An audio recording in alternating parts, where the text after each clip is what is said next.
Nakita ninyo mga kababayan si Attorney Harry Roque? Biglang lumitaw na naman po. Pero hindi po lumitaw personal. Nag-alapak yun na nga mga kababayan. Gumawa ng video. Nag-vlog uli po habang pinaghanap na siya ng batas. Grabe na yung binagsak ng katawan po. Alatang alata na stress na po si Attorney Harry Roque. Nakita ninyo po, nangangayayat na ng todo. Pero bumabanat pa rin, walang kadala-dala. Talagang hindi naturuan. Nagbabagang mga balita at pagtalakay sa mga isyu ng lipunan. Pulsa, opinyon, banat at paglalantad sa katotohanan. Pulsa, what you see is what you get. You decide. Po ng tama, lahat ng mga taga-nausog mula sa pinakang patron nila, si Digong, yung spiritual advisor, si Pacquiao, yung anak ni Digong, si Inday, at saka yung kanyang spokesperson, ito pong si Attorney Harry Roque, dating spokesman ni Digong, lahat hindi po naturuan ng tama. Kaya tingnan ninyo mga kababayan, tama yung sinasabi natin. Self-destruction ang kanilang ginagawa. And as a result ng kanilang pag-self-destruct, makikita na ninyo sa kanilang mga itsura.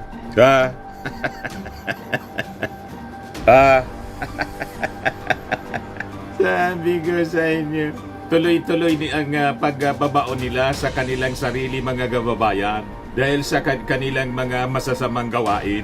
Walang tigil sa paninira sa ating administrasyon. Sabi nga natin, kung ano yung iyong itinanim, talagang yun ang iyong aanihin. Hindi natin mababago ang salita mga kababayan ng ating Panginoon. What you sow, you reap.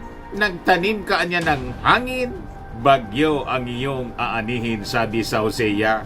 They sow the wind, then you reap the whirlwind. Ganon lang po yan mga kababayan. O ngayon, pakinggan natin ang stress na po. Pero patuloy pa rin sa paninira. Na si Harry Roque, kitang-kita sa kanyang pangangatawan, nangayayat na po. Hindi na siguro makatulog siyempre. Naistorbo yung kanyang trabaho. Hindi siya pwedeng pumasok sa kanyang opisina kasi may nakabantay ng pulis.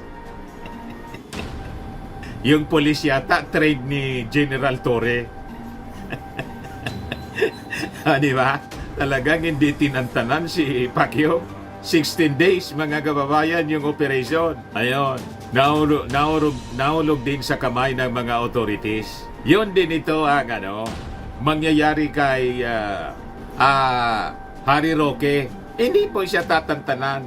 Kasi nga po, kinontempt siya at puganti na ang trato sa kanya. Lahat daw na polis na may warrant of arrest warrant, sabi po ng PNP, ay hinahanting na ngayon si Attorney Harry Roque.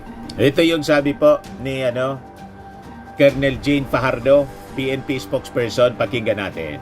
Arrest order po, ang nakalagay po doon ay address po yon sa any law enforcement officer. So lahat po ng nakakuha po ng kopya po noon ay po pwede po nilang arestuhin po on site kung makikita po si Attorney Harry Roque dahil nga po siya ay pinatawan po ng contempt at inaatasan po ang PNP na tumulong po sa Sergeant at Arms para po hanapin. Kanina po kausap ko po yung director ng CIDG, yung effort po nila to locate him dito po sa dalawang address niya sa Metro Manila ay wala po siya doon.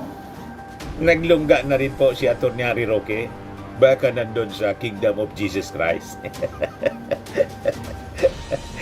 Mahuli siya din doon, mga kababayan. Madidetect siya ng equipment na ginamit ni General Torre na kaya pong madetect yung heartbeat kahit nasa ilalim ng lupa.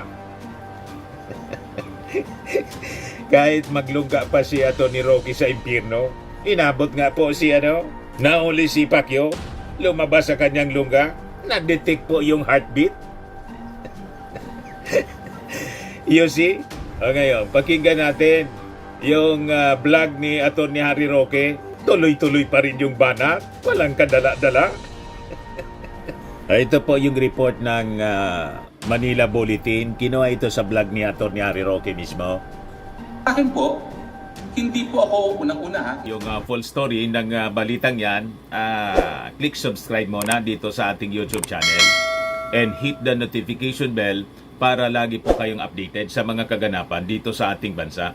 Like and share na rin po ninyo ang ating video. At huwag na rin po ninyo na skip yung ating mga commercial ads para tuloy-tuloy lang ang pag-unlad ng Bagong Pilipinas. Sa mga nagana po ng malinis and spacious fitness gym, pumunta lang po kayo sa aming Colossal Fitness Gym.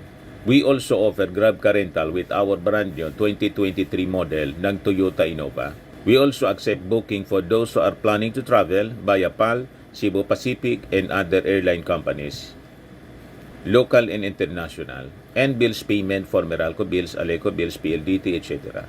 Ang Colossal Fitness Gym is located at 3rd floor Security Bank Building, Lanco Business Park, Legazpi City, Albay. For inquiries, look for Gilon Maravillas, contact number 0966-802-0949. Yan po yung aming Innova. Lagi na pong matao sa amin.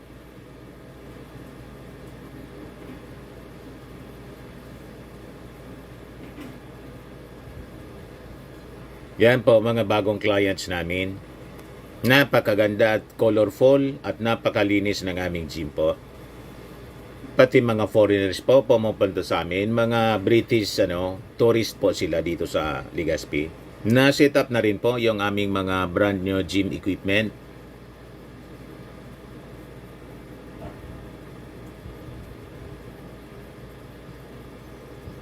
May treadmill na rin po kami.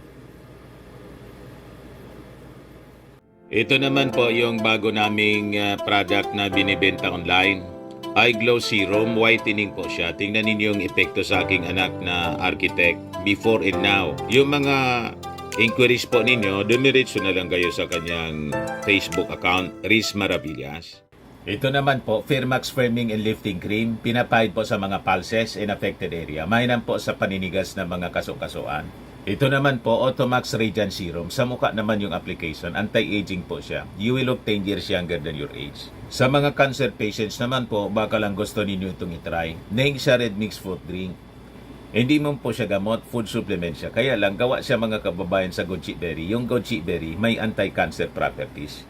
O ngayon, yung mga inquiries ninyo, dumiritso na lang kayo sa aming messenger sa Facebook para masagot namin agad. Ayos pa? Ayos na ayosan niya, Mr. Maravilla. Hindi ako pagante sa batas. Mali po Kita ninyo mga kababayan yung itsura niya, oh. Nangayayat, parang hindi na po makatulog at makakain. Hindi na po makaahit ng bigote niya. You see? sabi ni barbers, the barbers na ako daray pugante. Hindi po. Ang contempt of Congress, ikaw ay pinurusahan, pinapakulong ng Kongreso. Pero wala po akong batas na linabag. Nagsampa na po sila ng kaso laban kay Cassie at dun sa iba pang mga involved sa Lucky South 99. Hindi po ako kasama sa kahit anong kaso. Nagsampa nila sa ng kaso. Eh bakit ka nagtatago? Di ba? Wala ka pa man palang kaso. Nagtatago ka na.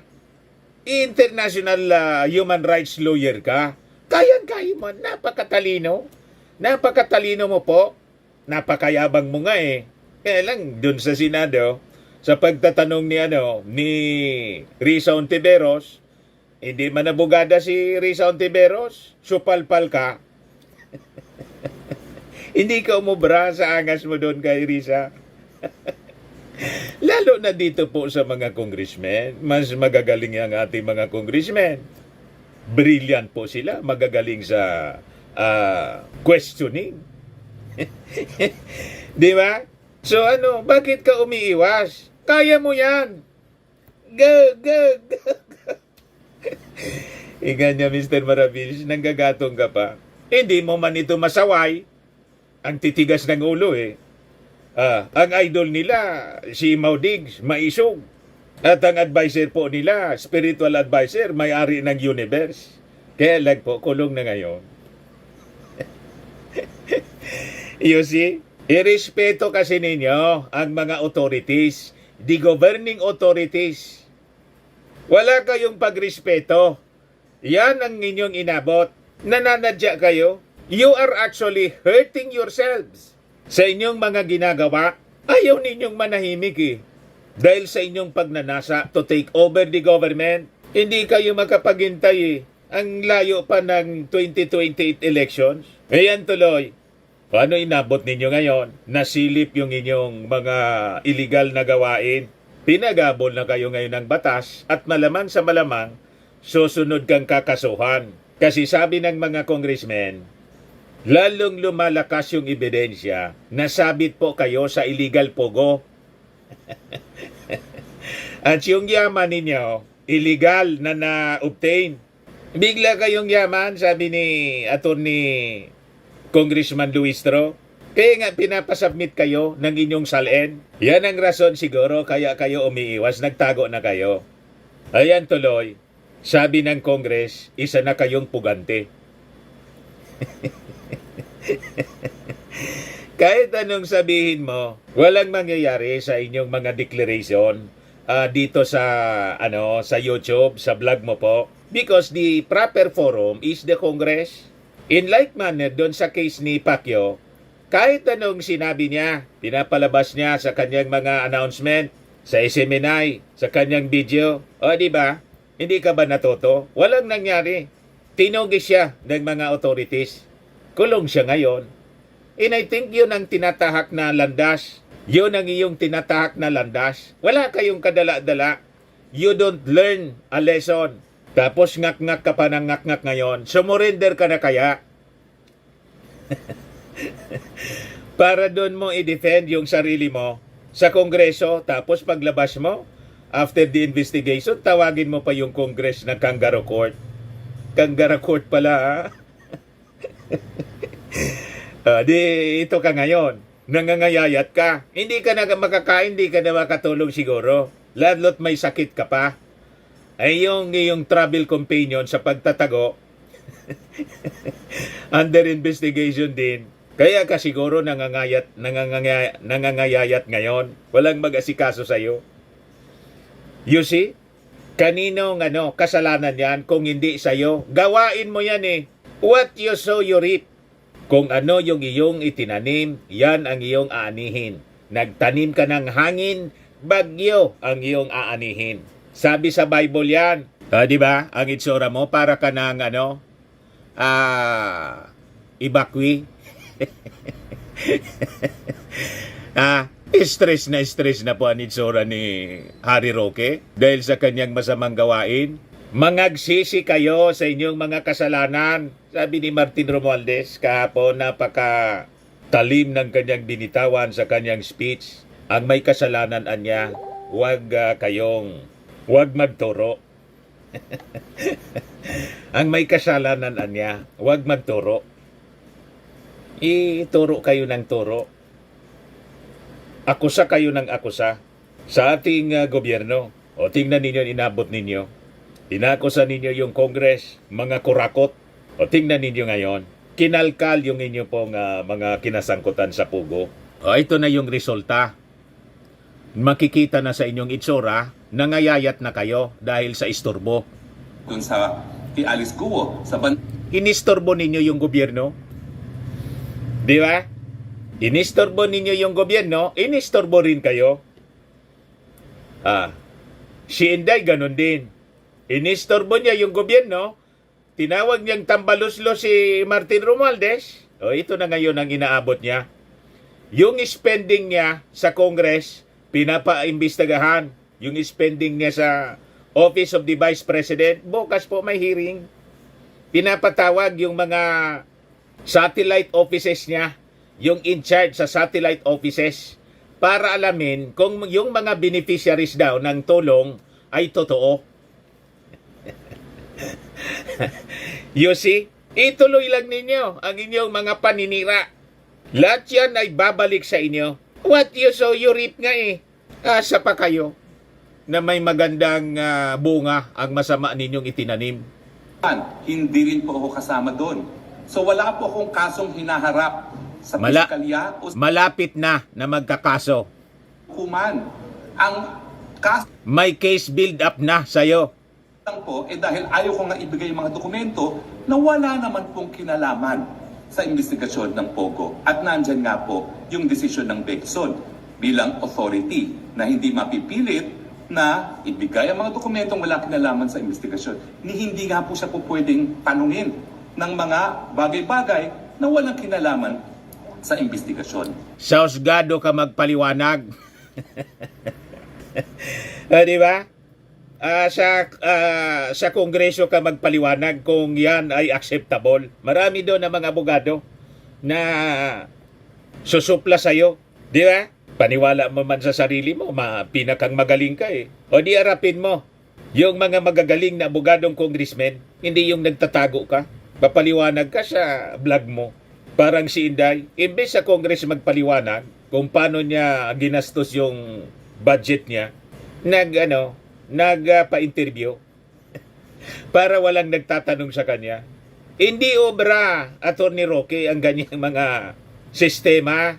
Tingnan mo. So kung gusto po nila akong kasuhan ng unexplained wealth, excuse me, napag-aral naman po ako ng aking mga pamilya sa Amerika, sa Siyempre, unexplained kasi hindi mo maipaliwanag. Yung yaman mo, unexplained wealth kasi hindi mo ipinapaliwanag. Ipaliwanag mo para yung wealth mo explained. Tama? Parang yung Marcos, unexplained wealth, pinaliwanag niya sa husgado. O ngayon, wala na siyang unexplained wealth kasi naipaliwanag na. Yung hidden wealth, di ba may kaso sila? Hidden wealth, ill-gotten, nilabanan nila sa husgado. O ngayon, nanalo sila sa mga kaso, mga kababayan. So, wala nang ill-gotten. Lahat na, klarado na siya. O, di ba? Ganun lang po. Yung mga Marcos hindi po tumakas sa kanilang pananagutan. Inarap nila. Gaano man ka tagal. Umabot po ng more than 3 decades po. May mga pending pa nga po ngayon. Pero mangilan-ngilan na lang, mga kababayan. Yan ang tunay na maisog po. Pero hindi masyado madaldal. Hindi nga niya dinidiscuss yung mga merito, kahit tinatanong ng mainstream media. Kasi anya nasa, let my lawyers, explain that. But in the proper forum, in court, nasa kaso na eh. Kasama yung inaakusa sa kanyang 200 billion tax evasion case. Hindi niya, iniiwasan niyang i-discuss kasi nasa husgado. Ganon dapat ang tamang ginagawa, Attorney Harry Roque. Alam mo yan kasi abogado ka. Tapos magpapaliwanag ka sa vlog. Hindi uubra yung paliwanag mo sa vlogging mo. Kailangan magsailalim ka sa cross-examination. doon, tsaka sa UP, siguro naman, hindi naman unexplained wealth po yan, no? At tanongin yung mga Hindi nga ay kasigurado, siguro lang. buhay naman ako sa isang gated community. Hindi ko po pinag-aayabang yan. Kasi bilang Kristiyano po, talaga ang turo sa akin ng lola ko, baliwala po talaga itong mga material na mga possessions. Ang importante talaga, seek ye first the kingdom of God. Yan po talagang pinaniniwalaan namin. Ayun! 6 years the kingdom of God mo dyan. Para kang si Pacquiao na may-ari ng kingdom. Kanya na yung universe. Tapos sinabi pa ni Inday, nasa langit na niya si Pastor. Hindi man maniwala si General Torre, hindi niya nandyan. Napatunayan nga na wala man sa langit po. O ngayon, yung mga nagtago kay Pacquiao, kasama si Inday doon sa itinago si Pacquiao. Pa-file na daw ng PNP ng kaso. Harboring fugitive from justice. Obstruction of justice. You see? Namihasa kasi kayo. Tingin ninyo, kayo na yung batas. Hindi mari. No one is above the law. O ngayon, biglang nag-quote ng mga bersikulo si Harry Roque, seek ye first the kingdom of God na, in all these things will be added unto you. Turo daw ng kanyang lola. Sa Congress ka magpaliwanag. Isubmit mo yung salin mo para magkaalaman na. Pero God has been good to the family. Dahil binigyan niya po kami ng lupain dyan sa Parañaque. Dati po ay taniman ng palay, biglang naging subdivision at naging commercial pa. Yun naman pala, kung yun ang totoong source ng yaman po ninyo na biglang lumobo yung assets mo at bank accounts mo, di submit mo yung documents for examination. Pag napatunayan na legal naman yung sources mo ng kayamanan, hindi yung pogo, kasi may mga documents dun na nakuha. O di ano naman ang problema? You are cleared. Malilinis yung iyong pangalan. Tama po? At lalo kang mamahalin ni ER. Ng mga mamamayang Filipino, baka manalo ka na. Kasi lumalabas, pinersecute ka lang. So, babango ang iyong pangalan.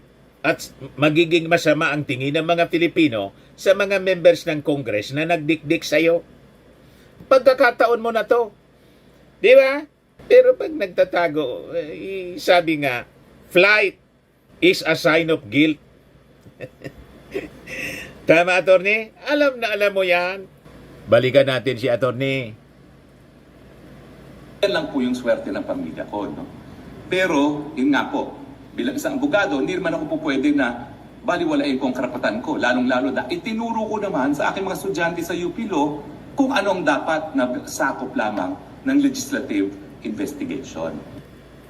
Yung isa mong estudyante na naging congressman na ngayon, siya nga yung unang nag-contempt sa'yo. Nangalimutan ko yung pangalan ng congressman na yon. Kuha na lang po ninyo. I-comment ninyo kung ano yung pangalan ng congressman. Bata pa, ninong pa siya, pero kinontempt siya. Yun pa yung nag-motion mga kababayan. Law student niya. So, ibig sabihin, walang pagrespeto sa kanya. Walang believe sa kanya. Kinontempt.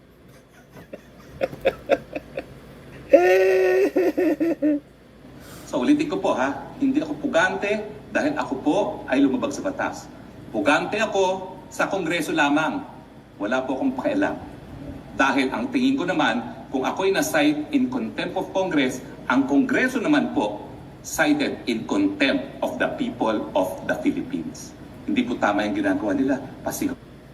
Sino man na people of the Philippines na sinasabi mo, kayo?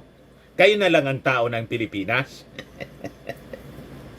Di ba? Kayo siguro na mga nausog na naniniwala sa'yo, pero yung majority sa mga Filipino, ang tingin sa inyo kasi tumatakas kayo sa pag-imbestiga ng Congress, puganti na kayo.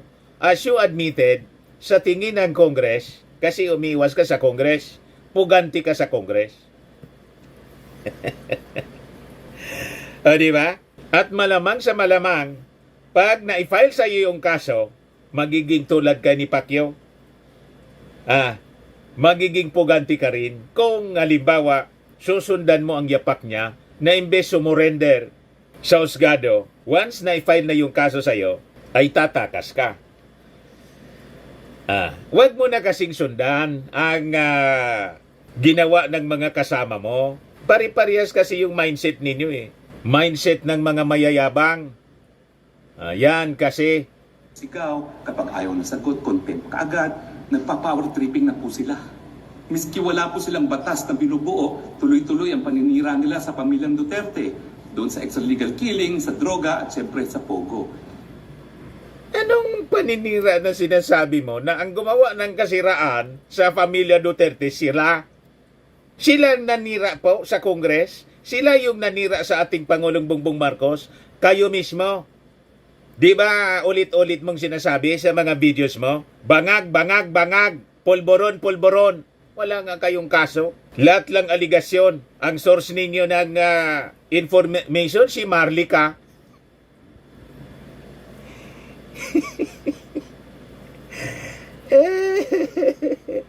Yan ang binabaniwalaan ninyo. Tapos yung isa pang witness nila na hindi man pinapatulan ng Congress, si Cathy Binag. Tapos yung jukebox, si Jonathan Morales, yung na-dismiss na PDEA agent. Walang inabot na mabuti yung mga akusasyon ninyo. O ito na ngayon, lahat nagbabackfire sa inyo yung mga masasama ninyong gawain. Wala kayong kadala-dala, ituloy nyo pa. Baka diretso nang ma-impeach si Inday. May pa-advise ka pa kay Inday. Ito, we are fortunate that we have a Vice President who truly cares. Vice President Sara is not your usual spare tire counting lizards in their office selling and waiting for something to happen to the President. After all, the Duterte brand is known for tapang at malasakit. O anong inabot ng tapang ninyo? She remains true to her promise when she went on stage during the campaign that she would work for the Filipino people. Yung statement po ninyo, lahat false. Anong work na? Hindi nga nagtrabaho ng maayos sa DepEd. Binigyan ng pondo. Hindi maipaayos yung mga school buildings. 3% lang yung naipaayos. Sa 6,000 na dapat niyang gawin, 192 lang yung naipagawa. Yung mga pagkain pa for distribution tulad ng Nutriban, pinabulok. Tapos sasabihin ninyo, work ni Inday. Work sa na laging nandun sa rally na ang panawagan, Marcos resign. Alam na alam yan ng mga mamamayang Filipino. Kitang-kita, abang work, yun ang ginagawa ng ating Pangulo. Work. Pero kayo, anong ginagawa ninyo? Lahat paninira. Kaya yan ang inabot ninyo. Balikan natin yung pugante. Hindi po tama yan. Ako po'y naging mambabatas. Binibigyan ko po ng importansya yung institusyon. Pero anong batas ba ho ang bubuin nila? Meron pa bang bagong batas na kinakailang buuin? Yung IHL code po, kami po nagsulong yan at batas na. So hindi lang po murder ang po pwede gamitin kapag nagkaroon ng widespread and systematic killings. No? Pwede rin ang crimes against humanity. Ano pang batas ang buuin mo para dyan sa mga drug killings? Ganon din po sa Pogo. Ang dapat lang nabuuin na batas, total ban ba o hindi? Bagamat doon sa SONA ni PBBM, sinabi niya total ban ng Pogo, ay nako. Iba na po pangalan nila, IGL. At ngayon may kumakalat, may lumulutang. Meron daw 12 na parang 12 disipulo de Cristo na mai-exempt sa ban. Nag-fake news ka na naman.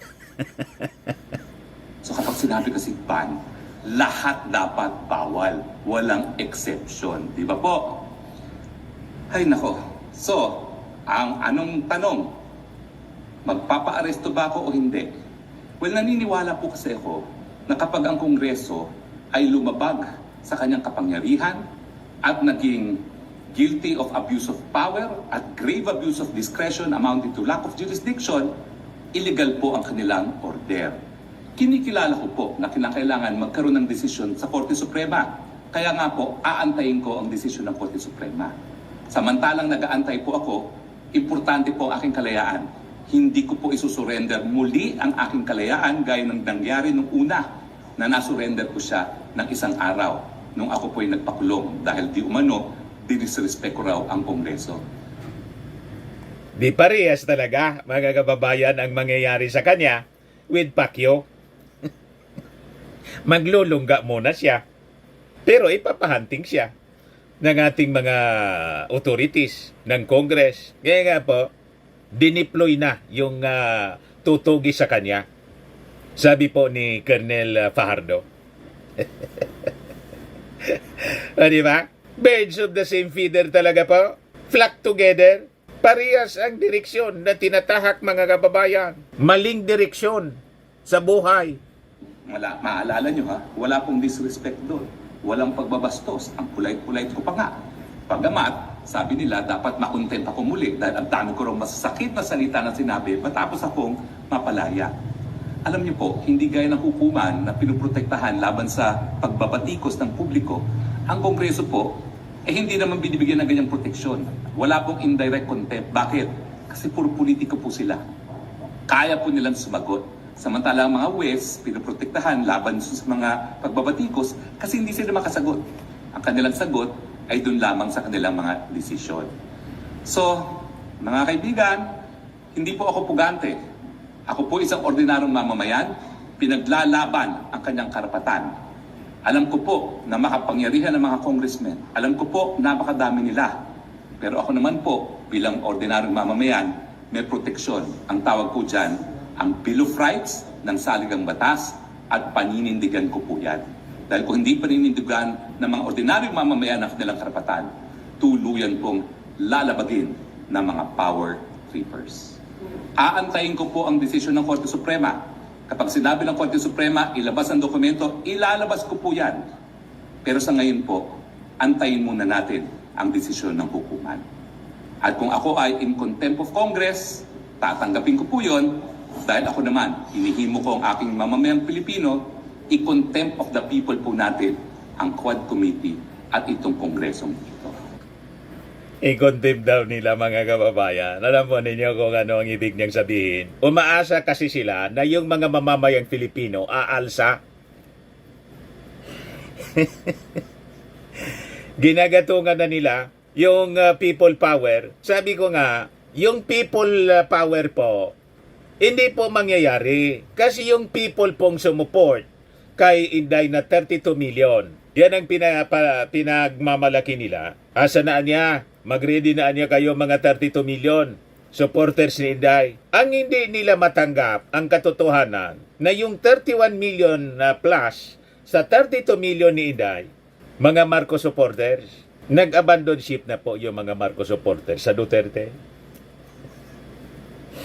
Kaya nga po wala silang mahikayat.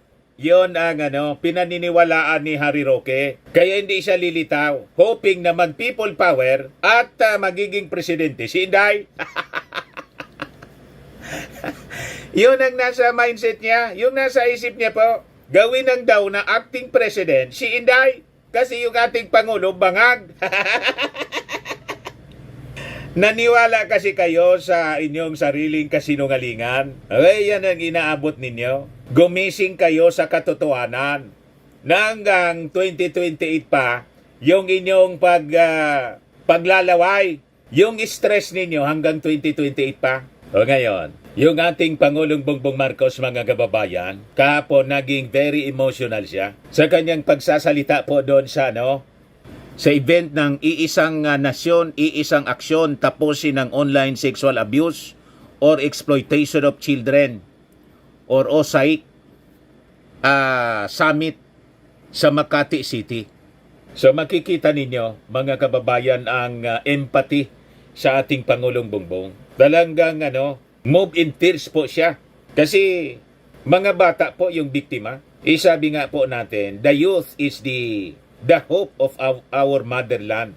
Sila yung nagiging biktima nitong online sexual abuse. Lalo pa kung aktual mga kababayan hindi online. Tulad ng kinasangkutan po ni Pacquiao. Pero tingnan ninyo, yung mga barkada ni Pacquiao na mga politiko, parang wala lang sila.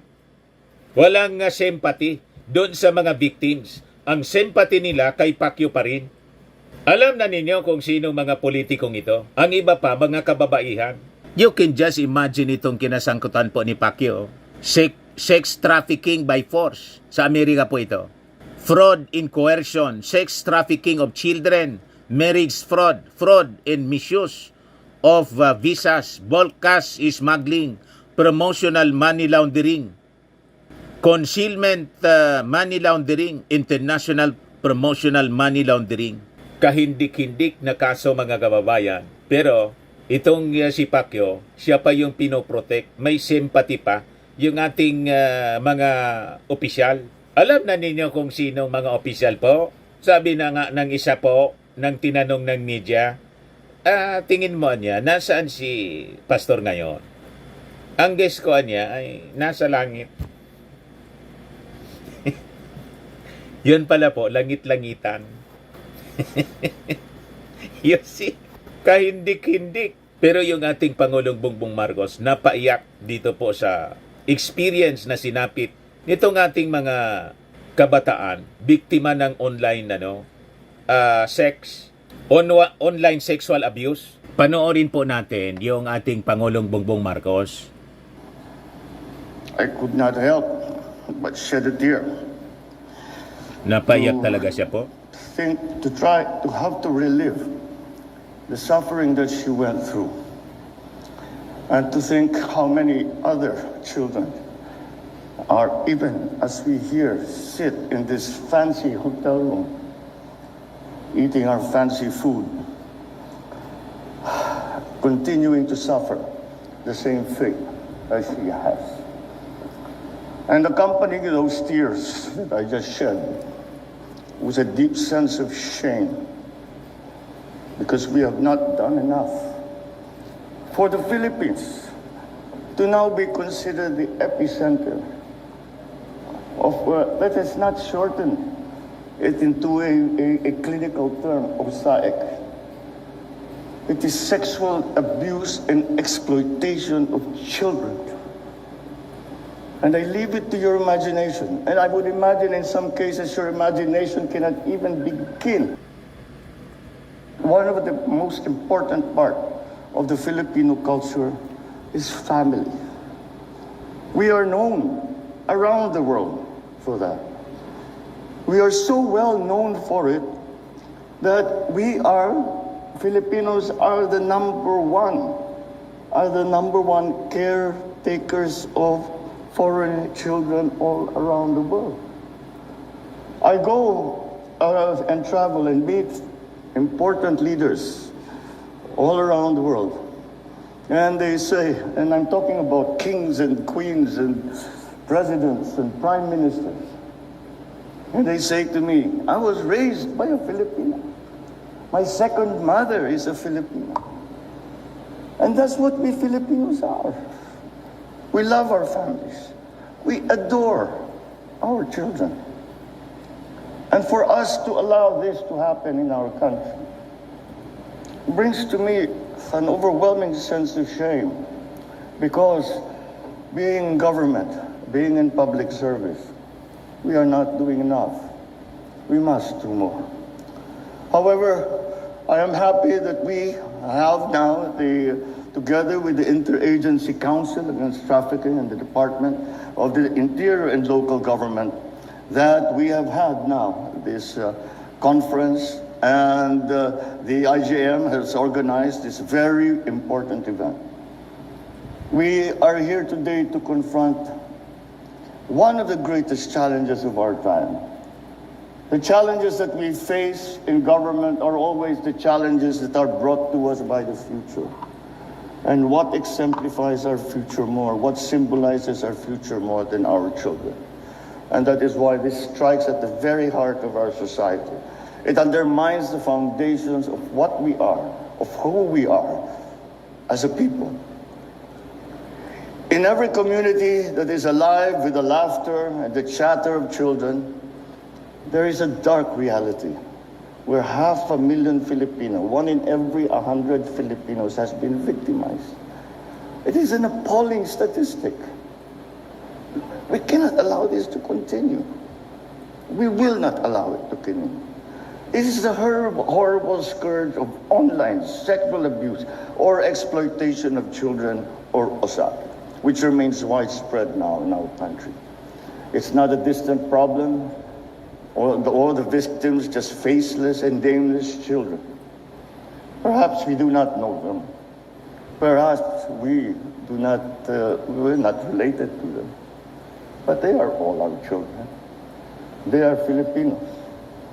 We do not even have to go through the exercise of trying to imagine, what would I feel if it happened to our children? Doesn't matter. Just look at the child. Think of any child.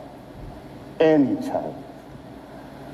They live within our midst, and several may be the sons, daughters of those people we know. Their smiles, their brave smiles, innocent smiles, conceal the pain that is our nation's shame. As the sad reality is that many perpetrators are the victims' families or relatives, the very people that we expect to care for them. And as this is a battle that we must not lose, and we will not lose, this administration created the Presidential Office for Child Protection, or POCP, which is a critical step in our fight against this crisis. The POCP will serve as the epicenter of our efforts, bringing together resources and strategies to ensure that every child in our country is protected and supported. On the legislative side, as is the Anti-OSAIC and Anti-CSAEM Act, as well as the expanded Anti-Trafficking in Persons Act of 2022, also underscore a relentless pursuit to bring these perpetrators to justice. Furthermore, our Tier 1 status in the Trafficking in Persons report shows that we as a country have made earnest efforts and leadership in combating the crimes of human trafficking and OSAIC. We have also set the global example of effective law enforcement, collaborating with Philippine Internet Crimes Against Children, or the PICAP. The Philippine National Police Women and Children Protection Center reported that it has rescued more than 1,099 victims of trafficking in persons and OSAIC, and arrested more than 100 suspects from 2022 to July of 2024. This might give us some satisfaction. If that is how many that we have apprehended, if that is the number of the children that we have saved, I cannot help but thinking how many are still left out there. That is a minority. That is not the majority of the victims. That is not the majority of these perpetrators. That is the minority. And we need to do more. It serves as a testament that this administration has an unwavering dedication to ending this kind of abuse.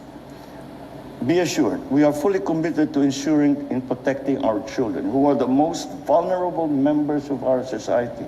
It is our utmost priority to protect our innocents. The innocents, perfect little beings who are being hurt for money by the people that they trust. So to everyone here, this summit is a significant waypoint.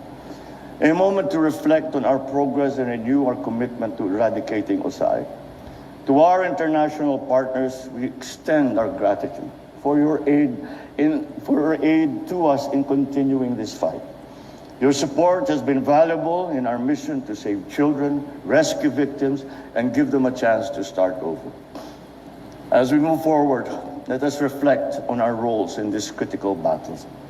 To the DSWD, the DOH, DOJ, DepEd, DILG, let us stand firmly by our sworn duty to protect the innocent children who have no power to defend themselves and have only us to look to do that for them.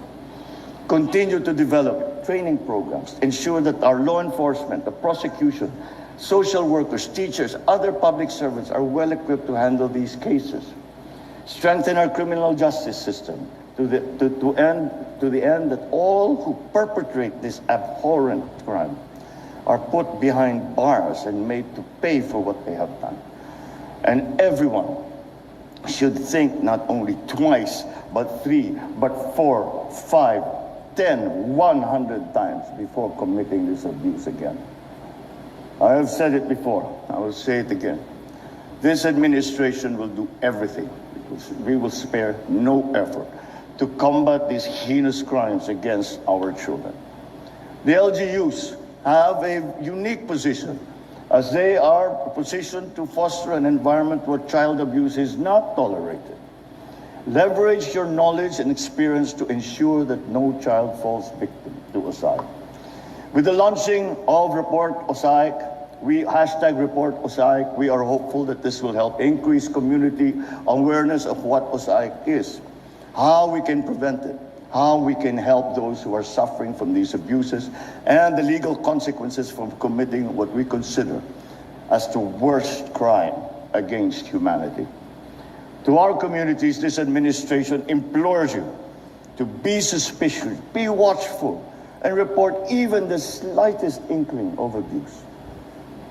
I reiterate my message in the State of the Nation address. Let us not turn a blind eye to wrongdoings, because passivity enables evil to perpetuate. One call to the Makabata Helpline, 1383, can save one child. Let us all make the Philippines the absolute worst place for those who abuse and exploit children. To our victims and survivors, your stories to continue to push us in the right direction. Your extraordinary courage motivates us to do better. Look at this young lady, what she has made of herself, besides all the evil that has been perpetrated to her and the people around her. And yet she has made something of herself. And this is what we destroy when we allow these exploiters to continue with doing what they are doing. That is what we destroy. We destroy that hope, that possibility, that life that is God-given and should not be taken away by anyone but God Himself. We cannot even begin to imagine the horrors that they faced. It's not their burden to carry alone. The entire government is with you. We hold your hand and walk along the arduous path towards healing and recovery. As we were discussing many of the measures that we were trying to put into place, I reminded all the heads of the different agencies what we are trying to do here, what is the most important part of this work that we are trying to do here, is to save the child, save that life. That should be always our primary consideration, because life, when taken away, cannot never be returned. And for whatever we do, a part of that child's life has already been permanently taken away. Perhaps we can offer another option, another form, another chance at a good life. And that's what we have to always remember. This is not about crime. This is not about money. This is not about exploitation. It is about preserving and saving and making sure that our future is bright. Our children are our future. Let us save them. Let us keep them safe. Let us keep them healthy. Let us keep them strong. Because that way we keep our future safe and healthy and strong. It is that existential in its importance. We are resolute in our commitment to provide services that will help move the victims forward, such as therapy, reintegration to DSWD and its partners, including, of course, the IJM. Let us build a world where justice and compassion prevail and every child's safety and dignity are upheld. Dahil sa bagong Pilipinas, inaaruga at pinoprotektahan natin ang ating mga anak. Sa bagong Pilipinas, binibigyan natin ng pag-asa ang mga biktima. Sa bagong Pilipinas, sinisigurado natin na may mananagot sa mga nagsasala. Sama-sama po natin tapusin ang USAID. Matindi po yung naging mensahe ng ating Pangulong Bongbong. Naging very emotional siya. Habang pinapakinggan ko si President Bongbong sa kanyang speech, mga kababayan, ang pumapasok sa isip ko. Kaya naging emotional yung ating Pangulo. Kasi ang pumapasok sa isip ng ating Pangulo habang sinasabi niya yon, si Pacquiao. Magit naman na niya, Mr. Marandinos. Yun ang kaso po ni Pacquiao, human trafficking at sexual abuse. As young as yung biktima niya, as young as 12 years old. Yan report ng Inquirer. Kibuloy, sexual abuse victims as young as 12 years old. Base po sa bagong testimony. The Philippine National Police says minors as young as 12 years old allegedly experienced sexual abuse in the hands of Pastor Apollo Quiboloy. Yan po. Sexual abuse of children. Napaluwa po yung ating Pangulong Bongbong Marcos habang nagsasalita siya doon sa mga participants sa summit. Ako sa tingin ko, tama yung nasa isip ko. Ang pumapasok sa isipan ng ating Pangulong Bongbong Marcos, kaya naging emotional siya. Yung kaso po na kinasangkutan ni Pacquiao, ang inabuso as young as 12 years old. At ang nakakalungkot, protected siya ng mga politikong mga kababaihan pa yung nagbibigay sa kanya ng proteksyon. Ha? Talagang kahindik-hindik po. At sabi ko nga, doon sa Senado, wala man lang kakampi yata doon. Si Risa Ontiveros lang, yung talagang idinikdik si Pacquiao. Makita natin sa susunod na hearing kung magbabago yung posisyon. Now that Pacquiao, mga kababayan, nakakulong na kasi ipapatawag siya sa Senate Committee on Women chaired by Risa Ontiveros. Sabi ko sa inyo, yung lahat ng senador, mga kababayan, na barkada ni Pacquiao, i-shoot na natin po sa inidoro. Mga walang puso. Yung ating Pangulong Bongbong Marcos, mangyak-ngyak sa sinapit ng ating mga helpless children, biktima ng online sexual abuse.